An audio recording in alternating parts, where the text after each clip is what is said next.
Hey everyone, thanks for joining today. The Brian Hansen Consulting Show. Still don't have a more snappy name for this, but we're working on that. But very excited today. We've got a guest, Luis Allen from Calgary.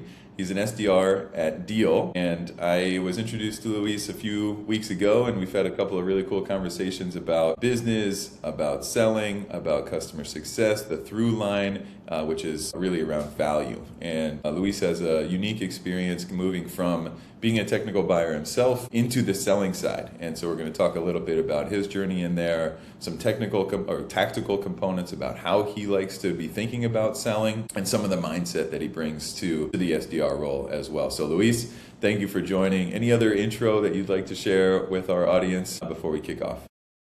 Yeah, no, of course, Brian. Thanks for having me on. It's a pleasure. It's been cool getting a chance to speak to you, learning a bit more about the CSM side of things. Yeah, I guess the only thing I would add is I've done IT all over the world, working on cruise ships, going to so many different countries, being on the tech side. I decided, shortly, not too long ago, to make that jump into sales. It's been an exciting journey, and being an SDR, it's like I admire those people who used to cold call me when I was a senior system admin. Unbelievable, the work that they do. We will get into that, kind of the mindset that it requires, the role that it requires, because I've gotten a lot of those phone calls too, and you hear that little second and a half delay. When you pick up the phone, you say hello. You don't recognize the number. You pick up the phone, you say hello. There's a little bit of a delay, and then the SDR starts talking. It's like click right away. I can't hang up fast enough because I don't want to be sold. It's such an interesting dynamic. Even if we know that there's value on the other end of the line potentially, it's like what is the buyer mindset at that moment? Is like I don't want to be sold. Let me hang up as quickly as possible. Don't talk to me.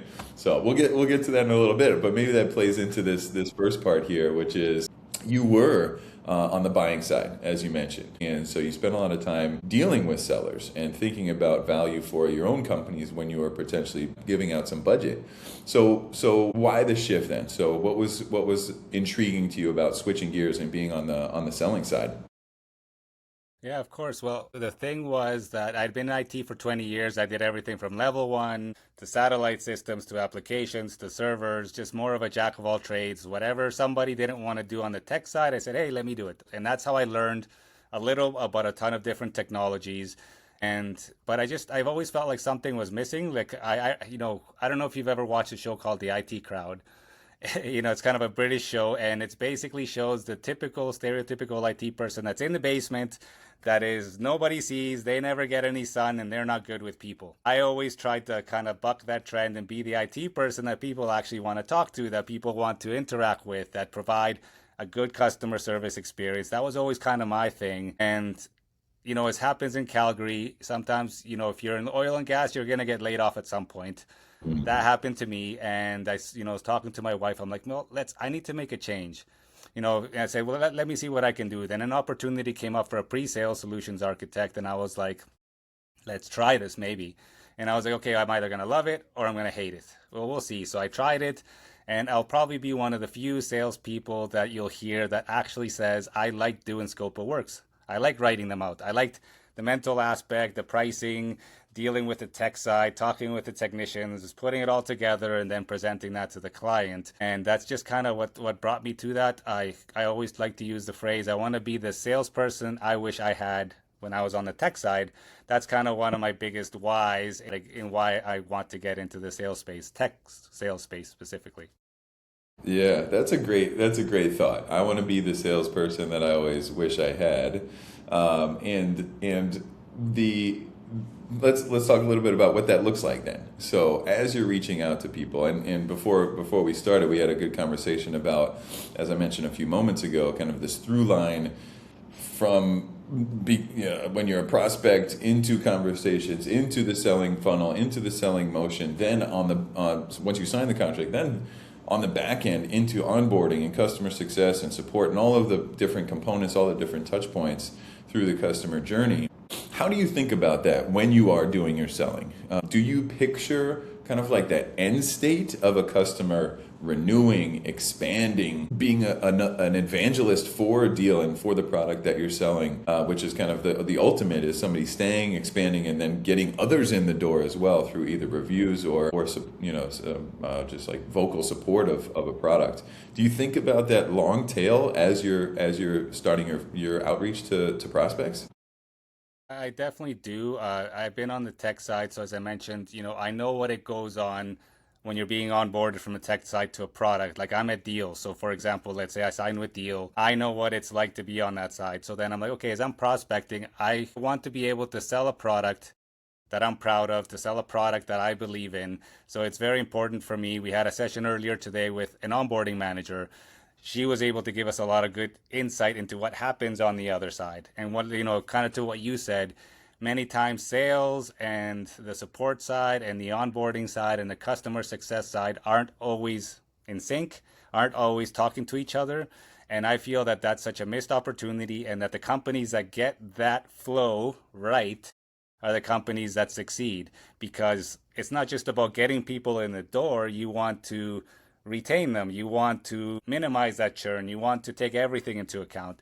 And in my opinion, that starts as an SDR, because the onboarding managers, the CSMs, are able to tell us a company that for us ticks all the boxes as an ideal ICP. There might be some of those that might not be the perfect ones, because they have certain requirements that, although in theory we support them, we don't support them in the way that they want. So that's where I Yeah. think you kind of have to have a very holistic, basically like just a full kind of flow, that where all those teams are kind of talking to each other. I don't know if in your consulting, if you see that as well, that kind of flow, and if the teams that are do that versus the ones that don't are successful or more successful. 100%, 100%. And what's interesting, I think, is it also starts with a mindset of what you're describing is I want to know. I want to know what happens post sale, because that will strengthen my ability to bring in the right customer. So what signals can I gather from onboarding and from customer success, and what signals are those departments documenting, and what fields are those available in your CRM, so that there's reporting and structure to those that can be built and shared back. And those type of regular cadences, you thought X was a good ICP, we're experiencing Y, is actually some pieces that you need to be thinking about, and share that back regularly. That the data value of a thoughtful post-sale motion to collect that information is really absolutely helpful. Challenge question for you, which is, if you're hearing this information and you've got somebody on the line that feels like a good ICP, but you also know there are some pieces to what they're telling you that this could lead to some tripwires in the future. What do you say to that prospect? Let's say they're very excited about a potential deal with Deal. Do you hit pause on the conversation? Do you tell them that another provider might be a better fit, or how would you handle that if you're seeing them not quite as the right ICP fit? Well, funnily enough, I haven't ran into that necessarily, because as you know, cold calls tend to be a lot shorter. I don't have the time always to kind True. of delve into those things. But Yeah. what I do is, if I have a little doubt, I'll just say, well, I'm not 100% sure. I'll be honest.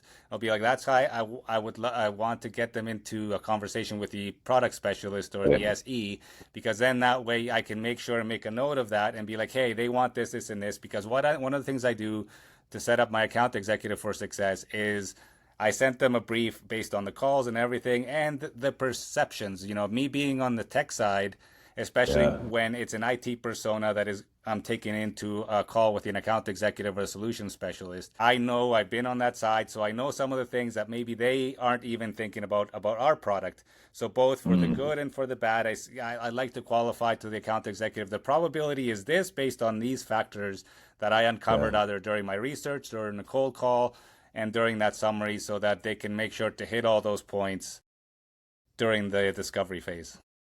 Oh, that's great. That's great. And so you've got the ability to kind of weigh in as I think this could be a really strong ICP fit, or there's some potential issues here to at least dig into. One of the things that we talked about as well was knowing that maybe the person that you get on the phone is not the ultimate budget holder, but they have the need for the product, the use for the product. They would be perhaps the technical buyer as well, like we were describing earlier, but you know that they would also need to sell somebody internally. Does that manifest right from the start as well? Because I can picture if you're getting on the phone with somebody and you're really just trying to get to the next phase. It's like, can I keep them on the line to start and then have a reasonable conversation for a short amount of time to move to the next phase? But yet I know the process that's going to need to play out is they're going to have to sell this internally. And how do you think about that buyer journey, even in that short amount of time that you have in a short window with somebody on the phone, to help them understand that you understand what they're going to need to go through in the process? Does that come up as well? That does come up from time to time, both for myself and my colleagues. One of the things I try to take into those conversations is I've been the person that has been cold called and has been like, oh, this sounds like a good idea. I need to figure out how to sell this to my manager so that they'll take the next step with the call. So even though I'm the person that's responsible for the device lifecycle management, in this case for deal, it's my manager or his manager that's going to end up giving the approval. So I've had to be on the IT side of things and selling internally. So I kind of have that experience, and that's where I try to approach it. And I try to tell them, okay, if it's not you, I try to tell them I'm happy to help you, or like, let's say, hey, let's just have a meeting with you and our account executive, show you what it's like so that before you take it to your manager, we can prepare you together. We can show you what the value is. We can dig a little bit more into your operations and create, if you see the value, create a proper business case, a proper use case with you so that you can then take it to the manager, right? Because one of the things I would not like is, and why I didn't bring a lot of things to my manager, is because I needed to see it first. Figure out what are the pros and cons from a technical side. Is this something that is, I don't want to bring everything, because if I brought everything I got cold called about to my manager, he's going to be like, stop wasting my time. So I have the benefit of being on both sides of the coin, and I can help along with the solution specialist to kind of make sure we set them up for success, and set them up for success to be able to sell internally along with them. Yeah, and I find this so interesting because, like we've been talking about, like my focus is post sale, and so that I've had so much experience once customers are in the door, really trying to focus on. There's three main factors that I like to talk about, which is outcomes, value, and expectations. What are the outcomes the customer is trying to achieve? How are they measuring value and ROI? And are we meeting their expectations? And what you're saying is really interesting to me because it's doing those things all the way back at the beginning. Is understanding why they would even be on the phone with you, what problems, what points of pain do they have, and those data points that you were describing, the documentation then is so vital to share all the way through. Because sometimes, to your question about the clients that I work with, many times when a customer gets to the customer success team, they are also kind of flying blind a little bit of, I don't really know why they bought this in the first place. There's not great documentation along the way. Some companies do better than others with MEDPIC or BANT, and there's fields that you fill in to document the journey. But even so, like those need to be validated. So the connection back to all the way back in the beginning is, why are you even on the phone with me? It is such an interesting concept to me to be able to pull all the way through. So that's cool. So one addition. I'd love to ask you one question, because I also want to get your perspective for myself as well. I always like to try to talk to people, get their perspective. From the CSM side, what is one or two things that you wish that SDRs or AEs did slightly differently, or that you would want to tell all of us out there who are going to listen to this that they should take into account as they transition those accounts over to onboarding and such? I think it always starts with, what is the outcome you're trying to achieve, and what is the business initiative that is relevant to this product. And I think so, thinking about where customer success goes wrong or struggles is when we're trying to share, say, usage data or adoption data back to the customer and quantify that as value. Many times we've all received these reports that say, oh, you logged into the system, you used it this many times, this many tickets were resolved, whatever those data points are. And it's like, it just kind of goes over your head. It's like, that's great. That's very much table stakes of what I'm trying to that's table stakes of what I expect of the product. But most powerful is when a conversation goes something like, you guys are trying to expand to a new territory. You guys are trying to roll out a new product. You are rolling out a new website. You are trying to launch AI tools internally and externally. These are the business initiatives that you have. Let's tie the value of the product to those. Were you able to launch the new website? Were you able to launch the new product? How did our product help you to achieve those things? So when you're talking about business outcomes and initiatives, it's just tremendously powerful to have a connection with the customer about value. So right from the start, documenting what those points of pains are or what those opportunities are is such an important piece. So that would be the view from the customer success team back to the start is understanding those data points, and that those are going to stick for a couple quarters, 3 quarters, a year as a business as initiative to tie value back to. That sounds great. As you were saying that, I'm just sitting here thinking like, yeah, like a company is trying to expand to get talent globally, but they didn't have an efficient way to pay these people, to get devices out to these people. DLIT comes in, and then the customer success manager will be, were you able to get the devices to these people? Were you able to expand Yes. to get the product and the production and the talent that you needed? And were we able to do that in an efficient manner that made things a lot easier for your IT team, for your HR team, and for your full workflow? That's exactly right. So yes, be thinking about the company goals, not your goals, not your bank account, things like that. It's like what are the company goals that I'm trying to achieve at my customer? And that'll lead us into, I think, the last question here, which is mindset. And a lot of this is tactical, but also tied into how am I thinking and what is my mindset heading into phone calls? I think so many of us have ultimate respect for SDRs for what we were describing earlier, just the grind of it, the number of phone calls that you need to make, the volume of people, hanging up or trying to get off the phone. No thanks, moving on. How do you stay motivated with that?